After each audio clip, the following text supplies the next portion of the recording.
certains pays membres de l'Union européenne voient positivement une participation possible de la Turquie dans les projets communs de la défense, comme par exemple le projet SAFE, malgré que la Turquie s'éloigne de plus en plus de l'état de droit et des valeurs démocratiques. Comment expliquez-vous ça? Je me suis battu et je me bats et j'ai écrit pour que la Turquie cesse, qu'il n'y ait plus de négociations pour l'adhésion de la Turquie à l'Europe, à l'Union européenne.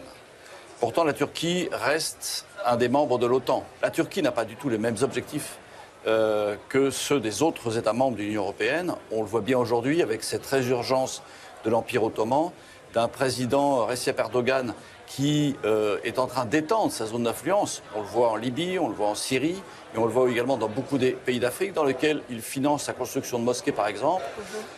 C'est un régime autoritaire qui arrête ses opposants, qui estime qu'il y a eu des coups d'État, arrêté un certain nombre de militaires, de journalistes. Donc oui, je pense que c'est un pays qui se désolidarise de ce que sont les démocraties occidentales et de ce que sont les démocraties européennes. À ce titre-là, moi j'ai écrit pour que l'on cesse les négociations d'adhésion de la Turquie à l'Europe. L'Europe a déjà donné beaucoup d'argent à la Turquie pour que la Turquie rentre dans les critères de convergence de l'Union européenne. Ma question, c'est pourquoi? À quoi ça sert? Quel est l'intérêt de l'Europe pour ça? La Turquie n'est pas un pays européen en tant que tel, à part une toute petite partie. Mais la grande partie de la Turquie, c'est l'Asie, ça n'est pas du tout l'Europe. Et puis n'oublions pas, je parle de Chypre, que la Turquie occupe une grande partie de Chypre.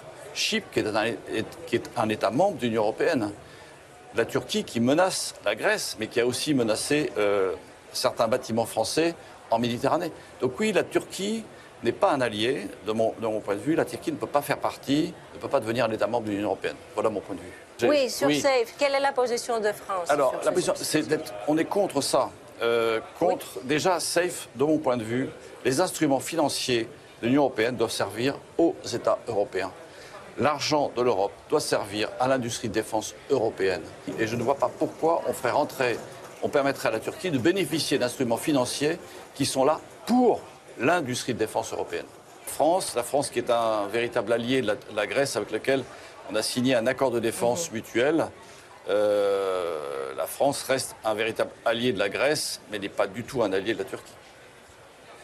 Et en ce qui concerne alors cette alliance traditionnelle et profonde entre la Grèce et la France, comment est-ce que vous voyez que ça va évoluer, surtout dans la région de la Méditerranée de l'Est? La France, l'industrie française a vendu 3 frégates. Je crois que c'est l'industrie, c'est Naval Group qui a vendu 3 frégates. Je crois qu'il y en a une 4e qui devra arriver à la marine grecque. A vendu des missiles, a vendu des avions de chasse Rafale. Donc oui, il y a une vraie coopération militaire et une vraie entente militaire entre la Grèce et la France, ce qui, de mon point de vue, est une bonne chose.